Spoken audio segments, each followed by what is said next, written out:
Tu somente és Deus, o eterno Senhor. Músicas lindas, músicas que relembram aquilo que nós estamos comemorando nessa manhã.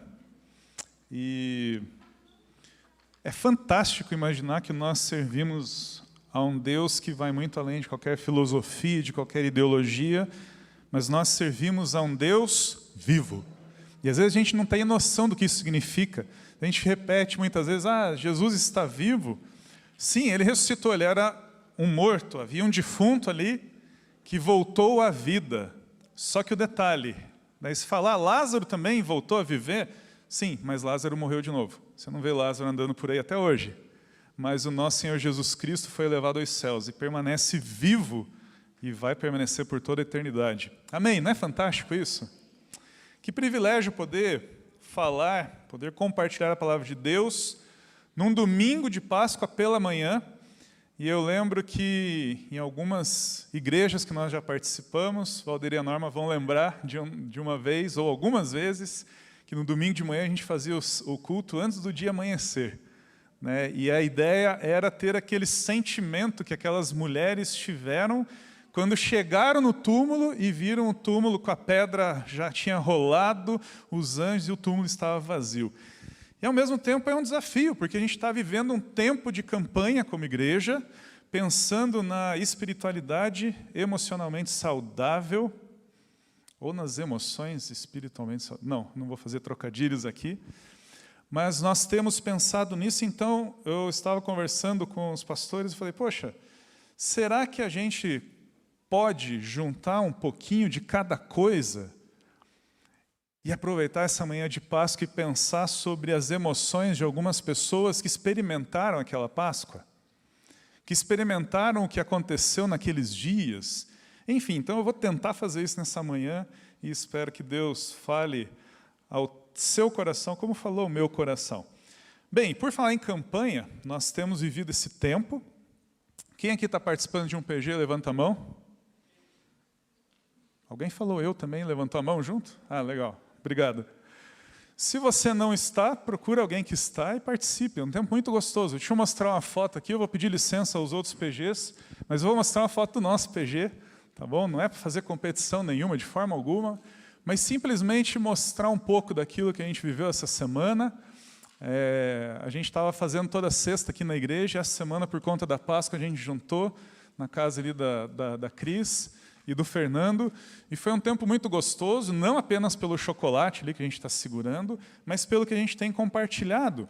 Então tem sido um tempo muito bom de compartilhar. Eu lembro que na primeira semana que nós estávamos ali, estava todo mundo meio acanhado, falando um pouquinho, aí lá pela terceira, quarta semana a gente já estava compartilhando, chorando, rindo. Tem sido um tempo gostoso, né, Bianca? Isso, amém. Então, veja, você teve o teu encontro com o PG nessa semana, possivelmente você, em algum momento, falou da Páscoa também, celebrou. Então, nós temos aí aprofundado esse relacionamento. E eu gostaria, então, de unir essa campanha que a gente tem vivido com esse tempo de relembrar o que nós celebramos nessa manhã e compartilhar, então, com você. Na última quarta-feira, o pastor Ilquias, ele encerrou aquela jornada através da muralha, e nós vimos, nas últimas mensagens, um pouco da vida de Jacó. Se você esteve presente ou acompanhou a mensagem pela internet, vai se lembrar. E a próxima imagem, você vai ver o final da mensagem de quarta-feira.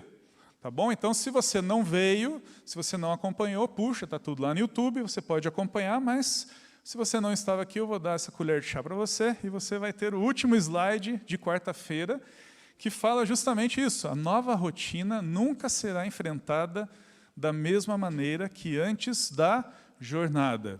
Então, foi falado sobre a jornada, sobre atravessar a muralha, vencer a muralha, e quando você chega no outro lado da muralha, você passa a experimentar algo novo. Você pode viver situações parecidas, mas com a experiência que Deus te concedeu, que Deus permitiu que você vivenciasse, principalmente com o que você aprendeu junto ao Senhor, você passa a viver, a encarar as situações com uma nova forma, de um novo jeito. Tudo que Jacó viveu a maneira como Deus trabalhou na vida dele, realmente permitiram que ele experimentasse algo novo. Agora eu quero convidar você a voltar 2000 anos no tempo. Eu não sei se você gosta de fazer isso, mas a minha cabeça ela é bem cinematográfica. Sabe, eu leio alguns trechos da Palavra de Deus, alguns textos, e eu tento reconstituir na minha mente. Né? Se eu pudesse ser diretor de cinema, eu queria pegar vários assim e fazer filmes, né, sobre novelas, séries, enfim. E aí eu vou convidar você a tentar fazer esse exercício, volta 2000 anos no tempo, tá bom? Imagina que você estava seguindo aquele homem de Nazaré, aquele homem que tinha palavras impactantes, aquele homem que às vezes contava algumas coisas, eu não entendia, mas era muito gostoso ouvi-lo, era muito bom ouvi-lo. Só que, voltando aí 2000 anos no tempo, nós acompanhamos toda a paixão de Cristo. Nós acompanhamos na semana passada, vamos até aproveitar aqui a apresentação das crianças, lembra no finalzinho da apresentação, eles com ramos de palmeiras, Jesus entrando. Então, nós acompanhamos tudo isso. E passaram-se alguns dias, Jesus foi preso, Jesus foi açoitado, Jesus foi crucificado, Jesus morreu e ele foi sepultado. Como você... A gente já tem a segunda parte da história, mas imagina que você não tem, e você está vivendo naqueles dias. Qual seria o teu sentimento sexta-feira à noite? Sim, porque sexta-feira à noite Jesus tinha morrido e estava enterrado. Qual seria o teu sentimento? Imagina o sábado, passou sábado o dia inteiro e Jesus estava morto. Chega domingo de madrugada ainda, antes das mulheres chegarem no sepulcro, Jesus estava morto ainda. Tente se colocar, porque às vezes eu não sei vocês, a gente lê a palavra de Deus e olha, mas se eu tivesse lá teria sido diferente. Será que teria sido diferente? Não sei. Por mim eu digo, talvez não teria sido. Mas veja, a nova rotina nunca será enfrentada da mesma maneira que antes da jornada. Aquilo que aqueles discípulos experimentaram.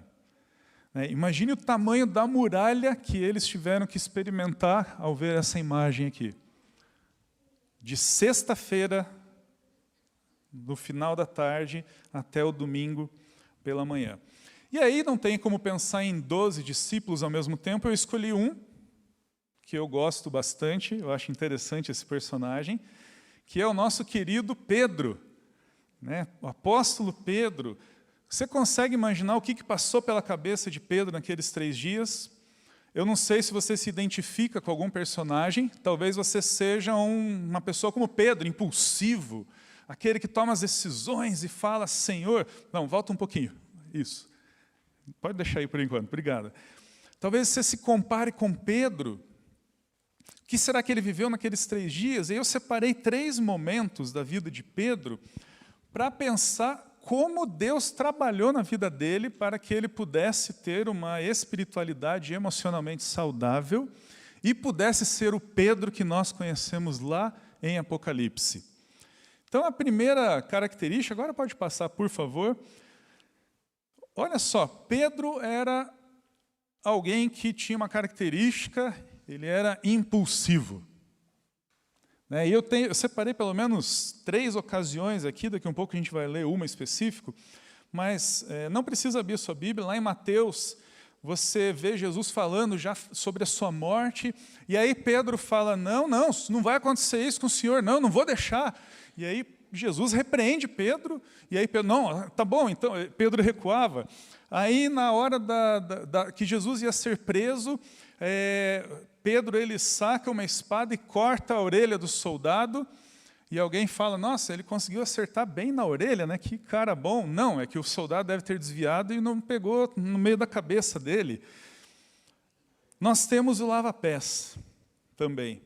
E aí eu vou pedir para projetarem o texto, nosso primeiro texto que diz, lá em João capítulo 3, se você quiser acompanhar na sua Bíblia ou ler aqui pela projeção, Mas olha que interessante, um pouco antes da festa da Páscoa. Hoje nós celebramos a Páscoa. Então, ok, já estamos num contexto parecido. Sabendo Jesus que havia chegado o tempo em que deixaria este mundo e iria para o Pai, tendo amado os seus que estavam no mundo, amou-os até o fim. Esse é o versículo 1, depois a gente vai pular para o 5, que diz assim: depois disso, derramou água numa bacia e começou a lavar os pés dos seus discípulos, enxugando-os com a toalha que estava em sua cintura. Chegou-se a Simão Pedro, que lhe disse: Senhor, vai lavar os meus pés? Respondeu Jesus: você não compreende agora o que eu estou fazendo a você. Mais tarde, porém, entenderá. Disse Pedro, a impulsividade de Pedro: Senhor, nunca vai lavar os meus pés. E Jesus respondeu: se eu não os lavar, você não terá parte comigo. E aí Pedro respondeu dizendo: Senhor, então não apenas os meus pés, mas lava as minhas mãos, a minha cabeça. Olha só a impulsividade desse homem. Primeiro que, para lavar os pés de alguém, normalmente era o servo. Normalmente a pessoa de menor importância na casa, menor importância naquele local onde eles estavam. E aí o próprio mestre se coloca como alguém que iria se humilhar, se ajoelhar, pegar aquele pé empoeirado, aquele pé muitas vezes machucado, aquele pé com as marcas do uso daquelas sandálias, ia pegar e começar a lavar. E Pedro pensa: não, o senhor não vai fazer isso comigo, não. Não vou deixar. E aí Jesus dá mais uma palavra dura: olha, se eu não fizer isso, você não tem parte comigo. É algo muito duro. E eu penso que muitas vezes a impulsividade pode nos fazer perder o que Deus tem para nós. Muitas vezes, dentro do nosso jeito de ser, se nós agimos pela impulsividade, podemos perder aquilo que Deus tem para nós. Veja o que ele fala para Pedro: Pedro, se eu não lavar o teu pé, você não tem parte comigo. Quantas vezes na sua vida, eu não sei se você tem essa característica, mas eu creio que mesmo que não tenha, em alguns momentos a gente pode perder a cabeça, a gente pode ficar irritado, ficar bravo, e a gente age por impulsividade. A impulsividade também, muitas vezes, não permite entender todo o contexto do que está acontecendo. Jesus fala: olha, vocês não vão entender agora, mas mais tarde vocês vão entender. Então, simplesmente, confia. Confia que o que eu estou falando, que eu preciso fazer, é necessário fazer. E isso pode afetar a nossa confiança. Porque mesmo depois que Jesus fala: olha, você não vai entender agora, mas depois você vai entender. Pedro ainda assim fala: não, o senhor não vai encostar no meu pé. Veja como características nossas podem afetar a nossa confiança ao lado do nosso Deus. Tem alguma característica sua que você precisa entregar aos pés de Jesus e falar: Jesus, muda isso. Senhor, muda essa minha maneira de pensar. Se você está acostumado a agir simplesmente pela impulsividade, assim como Pedro nessa situação, você vai falar: Deus, eu quero descansar aos teus pés. Eu quero esperar um pouquinho mais, eu quero pensar um pouquinho mais para agir. Eu quero chegar até o Senhor e ouvi-lo também. Porque muitas vezes o que nós precisamos é parar, ouvir e confiar em Deus. Pedir que Ele transforme os nossos impulsos em decisões baseadas no que nós conhecemos e vivemos ao lado dEle. Mas tem uma segunda característica, e aí foi bem no meio de tudo aquilo que estava acontecendo nesse período de sexta-feira até domingo pela manhã, que é o medo. E aí esse é um dos textos bem conhecidos da paixão de Cristo. Lucas 22, do 60 ao 62, diz assim: E Pedro disse: Homem, não sei o que dizes. E logo estando ele ainda a falar, cantou o galo. E virando-se, o Senhor olhou para Pedro. E Pedro lembrou-se da palavra do Senhor, como lhe tinha dito: antes que o galo cante hoje, me negará 3 vezes. E saindo Pedro para fora, chorou amargamente. Olha que interessante. O mesmo homem impulsivo que mataria ou morreria por Jesus, teve um novo sentimento, né? Gerou um novo sentimento à morte de Jesus Cristo. Diante dessa catástrofe que aconteceu, Jesus foi preso, Jesus foi morto. E aquele homem, ele estava disposto a matar, ele quase matou aquele soldado. Ele falou: olha, eu vou morrer pelo Senhor. O cara que mataria ou morreria, faz o quê? Nega o seu mestre.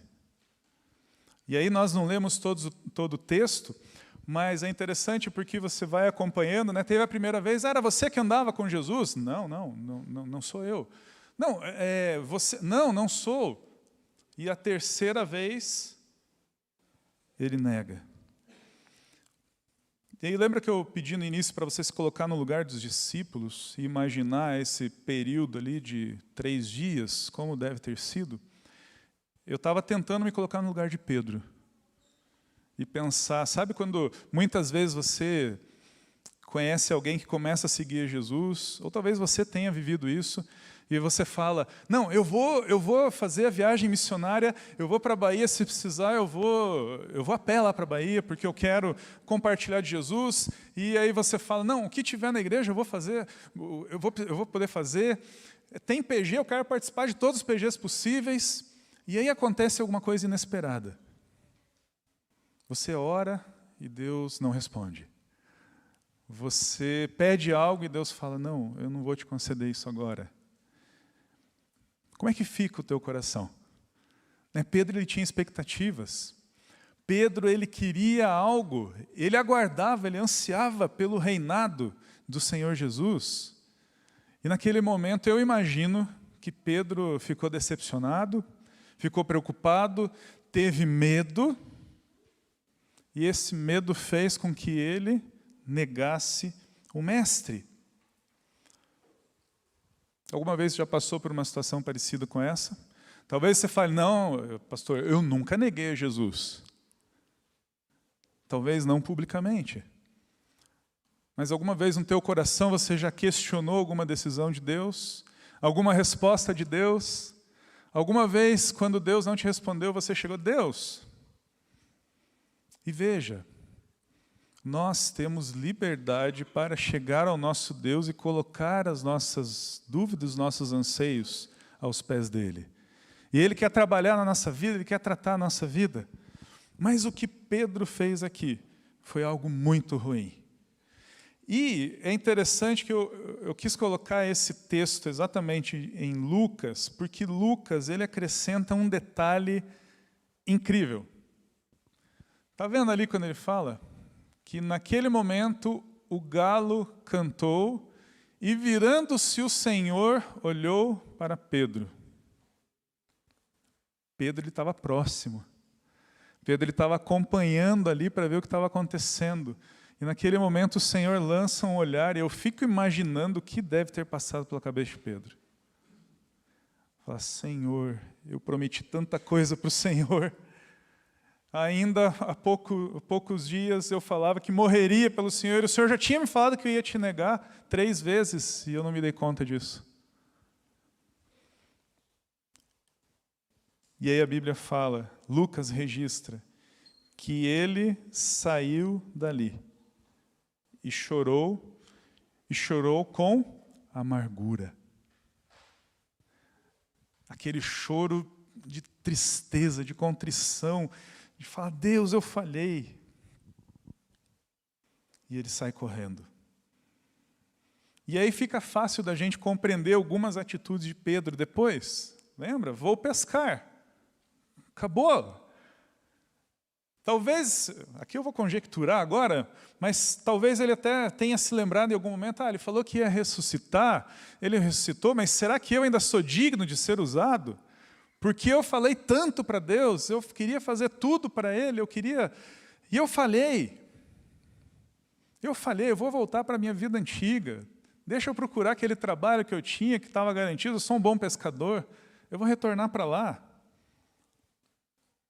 Veja, Pedro também estava atravessando a muralha dele, com essa característica da impulsividade, com um momento de medo, mas a grande questão é, ainda que nós venhamos a agir por impulsividade, por medo, ainda que a gente venha decepcionar alguém, ou que alguém nos decepcione e a gente saia correndo e a gente chore, o que nós fazemos com os nossos sentimentos nesse momento?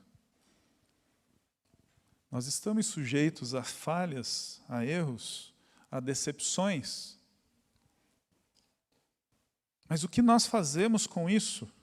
Sabe, às vezes a gente acompanha ao longo dos anos irmãos que ou sofreram uma decepção, e talvez você conheça alguém assim, que estava em uma igreja, ou que conhecia alguém que se declarava cristão, e sofreu uma decepção, e foi tão profunda que ele fala, eu não quero mais saber disso. Se um cristão age assim, eu não quero mais saber. Então, isso se afasta de Deus, se afasta da igreja. Talvez você conheça alguém assim. Talvez você já tenha vivido isso. Mas a grande questão, o que nós fazemos com as decepções? Será que Deus está interessado em tratar disso no meu coração? Será que Deus está interessado no medo que eu tenho? Será que Deus está interessado? E aí é fantástico, terceira característica aqui que eu queria trazer para a gente pensar na vida de Pedro, é que Deus usou a tristeza de Pedro para curar o coração dele e as emoções dele. Deus tem o poder de usar toda e qualquer coisa. Todas as coisas contribuem para o bem dos que amam a Deus, os que são chamados segundo o seu nome. Deus se importa com os nossos sentimentos. Deus se importa com o que nós estamos sentindo lá no mais profundo do nosso ser. E esse trecho, depois se você quiser chegar em casa e ler todo o capítulo 21 do Evangelho de João, leia. Porque para mim, esse é um dos textos mais impactantes que eu encontro na palavra de Deus. Mas olha só o que fala.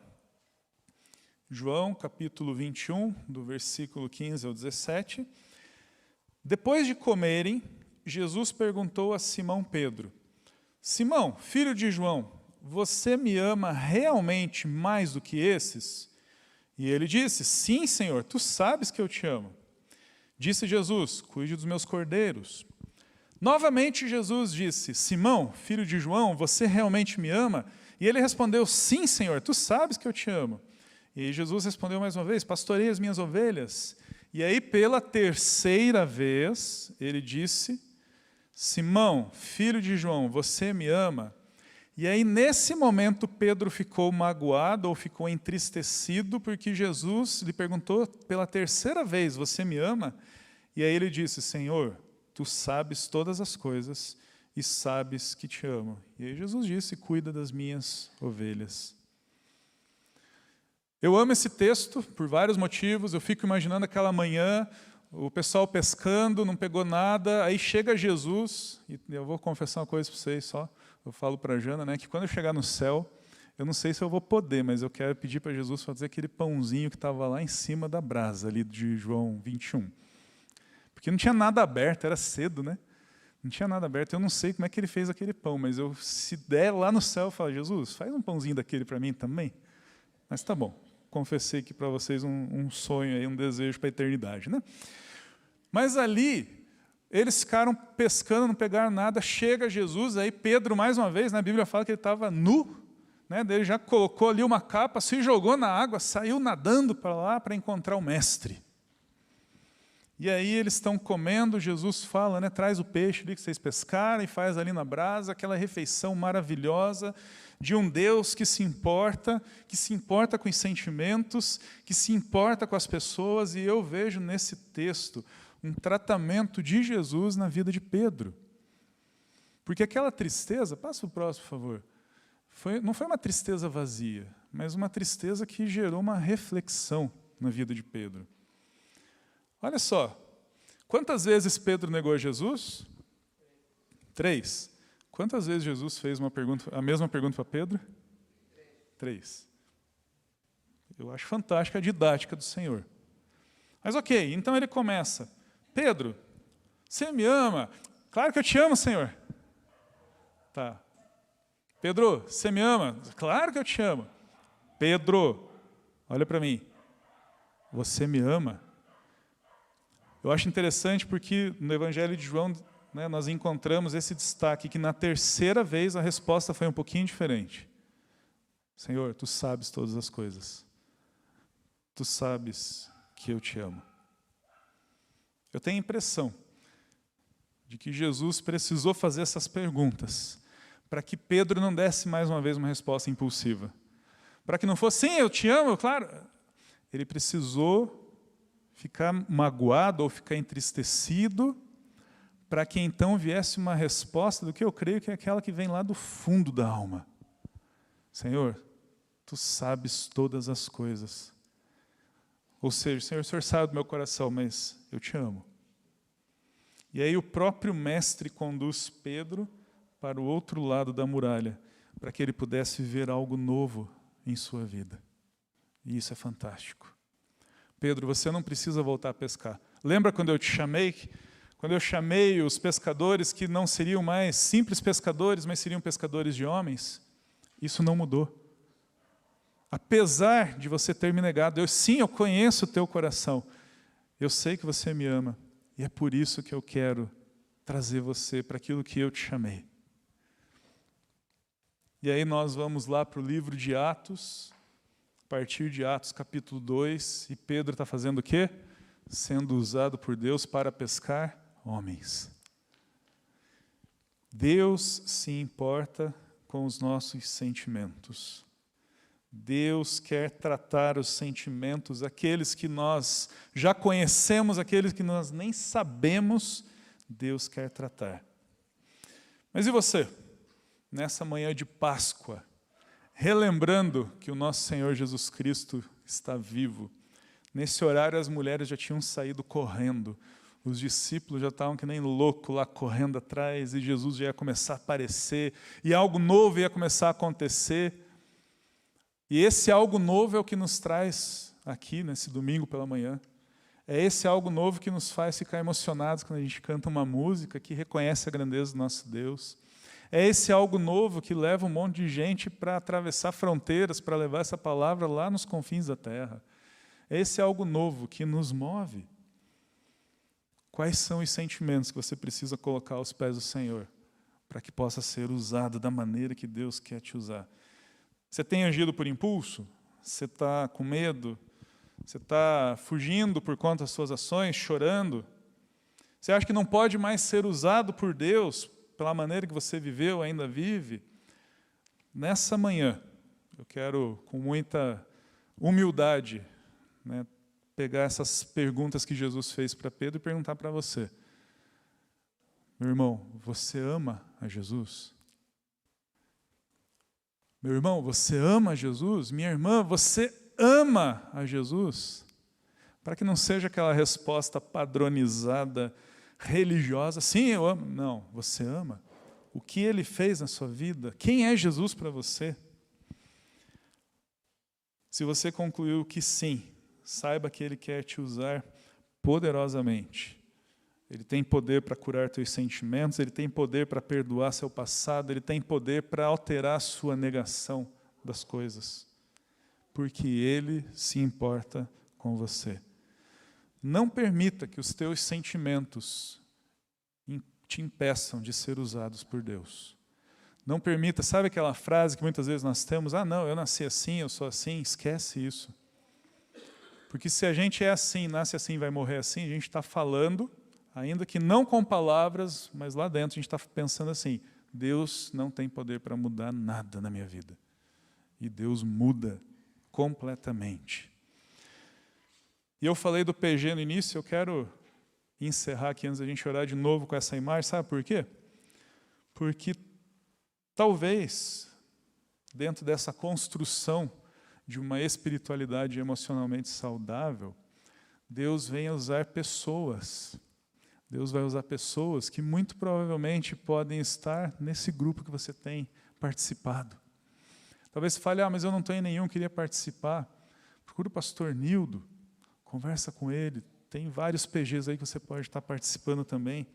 Porque como é gostoso quando nós abrimos os corações para Deus, mas também temos a oportunidade de compartilhar com irmãos. Temos pessoas que oram, que intercedem e que muitas vezes serão a boca do Senhor para trazer uma palavra de bênção nas nossas vidas. Feche seus olhos, baixe sua cabeça. Eu quero orar por você, orar por nós. E agora uma pergunta, né? Eu não sou Jesus, logicamente. Não tenho a voz de Jesus, não tenho a capacidade de fazer aquele pãozinho gostoso na fogueira, num dia, numa manhã. Mas eu gostaria de usar essas palavras que Jesus usou para Pedro. Você ama a Jesus? Mas eu queria que essa resposta no teu coração fosse a mais profunda possível. Não fosse a resposta que você aprendeu na igreja, com seus pais, mas a resposta que você tem lá do fundo do coração. Você ama Jesus, mesmo com tudo que você já viveu? Você ama Jesus, mesmo tendo passado por traumas? Você ama Jesus, independente de? Talvez nessa manhã você fale, sim, eu amo Jesus. Eu amo do fundo do meu coração. Mas aí você percebeu que tem algo que está atrapalhando. Tem algo que você não está entregando, tem algo que Jesus já quer tratar, e você fala, não, Jesus, não mexe nessa ferida que essa dói demais. Deixa quietinha aqui, faz tudo no resto, mas essa deixa quieto. E Jesus nessa manhã quer falar, filho, eu te amo tanto, que eu vou precisar mexer nessa ferida. Mas não é só para trazer dor, é para que essa dor traga cura, de uma vez por todas. E orando agora, todos com os olhos fechados, não olha para o lado, não olha para ninguém. Você está orando assim, Senhor, tem uma dor aqui que eu preciso que o Senhor me cure. Tem uma dor lá na alma. Quem está orando assim, levanta a mão para a gente orar junto. Alguém? Amém, amém, amém. Mais alguém? Fala, Deus, eu entrego a minha dor, o meu sentimento, amém. Nas tuas mãos. Cura o meu coração. Senhor, nessa manhã nós te agradecemos, Pai, pela tua ressurreição. Nós te louvamos porque servimos a um Deus vivo.